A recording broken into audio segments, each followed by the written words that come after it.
PM किसान योजना रे 20तम किस्ती ପାଇଁ ଦେଶର କୋଟି କୋଟି କୃଷକ ଅପେକ୍ଷାରେ ଅଛନ୍ତି। ଯଦିଓ ଏହି ଟଙ୍କା ଜୁନରେ ଆସିଥିଲା କିନ୍ତୁ ବିଳମ୍ବ ହୋଇଥିଲା। ପ୍ରତିବର୍ଷ ଗରିବ କୃଷକଙ୍କୁ ଏହି ଯୋଜନାରେ 6,000 ଆର୍ଥିକ ସହାୟତା ଦିଆଯାଏ। ଟଙ୍କା ସମୟରେ ମିଳିବା ପାଇଁ ଇକେସି ଏବଂ ମୋବାଇଲ ନମ୍ବର ଅପଡେଟ୍ ଜରୁରୀ ବୋଲି କୁହାଯାଇଛି। କୃଷକମାନେ pmkisan.government.in ଅଫିସିଆଲ ୱେବସାଇଟ ମାଧ୍ୟମରେ ଆପଣ ମୋବାଇଲ ନମ୍ବର ଅପଡେଟ୍ କରିପାରିବେ। ଏହା ସହିତ ବେନିଫିସିଆଲ ଷ୍ଟାଟସ୍ ଓ ପେମେଣ୍ଟ ହିଷ୍ଟ୍ରି ମଧ୍ୟ ଚେକ୍ କରିପାରିବେ। ଯେଉଁମାନେ ଇକେସି କରିନାହାନ୍ତି ସେମାନେ ନିକଟସ୍ଥ ସିଏସସି କେନ୍ଦ୍ରକୁ ଯାଇ ବାୟୋମେଟ୍ରିକ୍ ମାଧ୍ୟମରେ ପୂରଣ କରନ୍ତୁ ବୋଲି ସେପଟୁ ସୂଚନା ଆସିଛି। ଚାଲନ୍ତୁ ନଜର ପକାଇବା ପରବର୍ତ୍ତୀ ଖବର ଉପରେ। ଉତ୍ତର ବଙ୍ଗୋପସାଗର ଓ ମଧ୍ୟପ୍ରଦେଶର 2ଟି ଲଘୁଚାପ କ୍ଷେତ୍ର ସୃଷ୍ଟି ହୋଇଥିବା ନେଇ ଭାରତୀୟ ପାଣିପାଗ ବିଜ୍ଞାନ କେନ୍ଦ୍ର ପକ୍ଷରୁ ସୂଚନା ଦିଆଯାଇଛି। ଏହାର ପ୍ରଭାବରେ ଓଡ଼ିଶା ସମେତ ପଶ୍ଚିମବଙ୍ଗ ଓ ବାଂଲାଦେଶରେ ପ୍ରବଳରୁ ଅତି ପ୍ରବଳ ବର୍ଷା ହେବାର ସମ୍ଭାବନା ରହିଛି। ରବିବାର ସନ୍ଧ୍ୟାରେ ଉତ୍ତର ବଙ୍ଗୋପସାଗରର ପୂର୍ବ ଭାଗରେ ବାଂଲାଦେଶ, ପଶ୍ଚିମବଙ୍ଗ ଏବଂ ଉତ୍ତର ଓଡ଼ିଶାର ଉପକୂଳ ଅଞ୍ଚଳରେ ଏକ ଲଘୁଚାପ କ୍ଷେତ୍ର ସୃଷ୍ଟି ହୋଇଛି ବୋଲି ସୂଚନା ଆସିଛି। ଏହାକୁ ଆଗାମୀ କିଛି ଘଣ୍ଟା ମଧ୍ୟରେ ଆହୁରି ଘନୀଭୂତ ହୋଇ ସ୍ପଷ୍ଟ ଲଘୁଚାପରେ ପରିଣତ ହେବାର ସମ୍ଭାବନା ରହିଛି ବୋଲି ସୂଚନା ଦେଇଛି ପାଣିପାଗ ବିଭାଗ। ଏହା ପଶ୍ଚିମବଙ୍ଗ ଆଡ଼କୁ ଗତି କରିପାରେ, ଯାହା ଫଳରେ ଉତ୍ତର ଓ ଉପକୂଳ ଓଡ଼ିଶାରେ ଆଜିଠାରୁ ପ୍ରବଳ ବର୍ଷା ହେବାର ସମ୍ଭାବନା ରହିଛି। ଏହା ପରବର୍ତ୍ତୀ ସମୟରେ ପଶ୍ଚିମ ଓଡ଼ିଶାରେ ମଧ୍ୟ ବର୍ଷାର ବିସ୍ତୃତି ବୃଦ୍ଧି କରିବ ବୋଲି ସୂଚନା ଆସିଛି। ସେହିପରି ଉତ୍ତର ପଶ୍ଚିମ ମଧ୍ୟପ୍ରଦେଶ ଓ ତାର ପାର୍ଶ୍ୱବର୍ତ୍ତୀ ଅଞ୍ଚଳରେ ଅନ୍ୟ ଏକ ଲଘୁଚାପ କ୍ଷେତ୍ର ସୃଷ୍ଟି ହୋଇଛି। ଏହି ଲଘୁଚାପ ମଧ୍ୟପ୍ରଦେଶ, ଝାଡ଼ଖଣ୍ଡ ଓ ଉତ୍ତର ଓଡ଼ିଶା ମଧ୍ୟ ଦେଇ ଏକ ନିମ୍ନଚାପ ରେଖା ସୃଷ୍ଟି କରିଥିବା ବେଳେ ଯାହା ଉତ୍ତର ବଙ୍ଗୋପସାଗର ପର୍ଯ୍ୟନ୍ତ ବ୍ୟାପିଛି।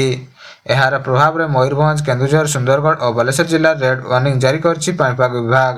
ଏହା ସହିତ ସୁନ୍ଦରଗଡ଼, ଝାରସୁଗୁଡ଼ା ଓ ସମ୍ବଲପୁରକୁ ଅରେଞ୍ଜ ୱାର୍ଣ୍ଣିଂ ଜାରି କରିଛି। ପାଣିପାଗ ବିଭାଗ ଅନୁଯାୟୀ ଏହି ଅଞ୍ଚଳଗୁଡ଼ିକରେ ଲଘୁଚାପ କ୍ଷେତ୍ରଗୁଡ଼ିକ ଯୋଗୁଁ ଆଗାମୀ 4ରୁ 5 ଦିନ ଯାଏଁ ଓଡ଼ିଶାର ଉତ୍ତର ଉପକୂଳ ଓ ଆଭ୍ୟନ୍ତରୀଣ ଅଞ୍ଚଳରେ ବର୍ଷା ଜାରି ରହିବ।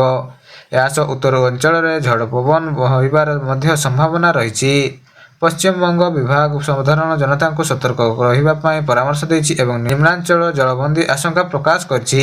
ଚାଲନ୍ତୁ ନଜର ପକାଇବା ପରବର୍ତ୍ତୀ ଖବର ଉପରେ। ବାଲେଶ୍ୱର ଏଫ୍ଏମ୍ କଲେଜ ଛାତ୍ରୀ ଆତ୍ମାହୁତି ଘଟଣାକୁ ନେଇ ମୁଖ୍ୟମନ୍ତ୍ରୀ ମୋହନ ଚରଣ ମାଝୀଙ୍କ କଡ଼ା ପ୍ରତିକ୍ରିୟା ରଖିଛନ୍ତି। ଦିଲ୍ଲୀରୁ ଫେରିବା ପରେ ସେ ଏହି ଘଟଣା ସମ୍ପର୍କରେ ଗଣମାଧ୍ୟମରେ ପ୍ରତିକ୍ରିୟା ଦେଇ କହିଛନ୍ତି ଯେ ଏହି ଘଟଣା ତଦନ୍ତ ଆରମ୍ଭ ହୋଇସାରିଛି ଏବଂ ରିପୋର୍ଟ ଆସିବା ପରେ କଠୋର କାର୍ଯ୍ୟାନୁଷ୍ଠାନ ଗ୍ରହଣ କରାଯିବ। ମୁଖ୍ୟମନ୍ତ୍ରୀ କହିଛନ୍ତି ଯେ ଏହି ଘଟଣା ଅତ୍ୟନ୍ତ ଗୁରୁତ୍ୱ ଏବଂ ଏହାର ସମସ୍ତ ଦିଗକୁ ନିଷ୍ପତ୍ତି ସହ ତଦନ୍ତ କରାଯିବ। ଯେଉଁମାନେ ଏଥିରେ ସମ୍ପୃକ୍ତ ଅଛନ୍ତି ସେମାନଙ୍କ ବିରୁଦ୍ଧରେ କଠୋର କାର୍ଯ୍ୟାନୁଷ୍ଠାନ ନିଆଯିବ ଏବଂ ଏମ୍ସ ଯାଉଛି ଏବଂ ସ୍ଥିତି ଅନୁଧ୍ୟାନ କରିବି। ଯେଉଁ ପରିସ୍ଥିତିରେ ଏ ଘଟଣା ଘଟିଲା, ତଦନ୍ତ ପାଇଁ ଉଚ୍ଚଶିକ୍ଷା ବିଭାଗ ପକ୍ଷରୁ କମିଟି ଗଠାଯାଇଛି। ରିପୋର୍ଟ ଆସିଲେ କାର୍ଯ୍ୟାନୁଷ୍ଠାନ ହେବ ଏବଂ ଭବିଷ୍ୟତରେ ଏପରି ଘଟଣା ପୁନରାବୃତ୍ତି ନ ହେବାକୁ ସେଥିପାଇଁ ସରକାର ଯତ୍ନବାନ ହେବେ ବୋଲି ସେ କହିଛନ୍ତି। ଏହା ସହିତ କଲେଜ ଏବଂ ବୈଷୟିକ ଶିକ୍ଷାନୁଷ୍ଠାନଗୁଡ଼ିକରେ ରାଗିଂ, ଯୌନ ନିର୍ଯାତନା ନ ଘଟିବା ନେଇ ସେ ଆଗୁଆ ପଦକ୍ଷେପ ନେବାକୁ ସରକାରଙ୍କୁ ନିଷ୍ପତ୍ତି ନେଇଛନ୍ତି। ଚାଲନ୍ତୁ ନଜର ପକାଇବା ପରବର୍ତ୍ତୀ ଖବର ଉପରେ। ରାଷ୍ଟ୍ରପତି ଦ୍ରୌପଦୀ ମୁର୍ମୁ 2 ଦିନିଆ ଓଡ଼ିଶା ଗସ୍ତରେ ଆଜି ଭୁବନେଶ୍ୱରରେ ପହଞ୍ଚିବେ।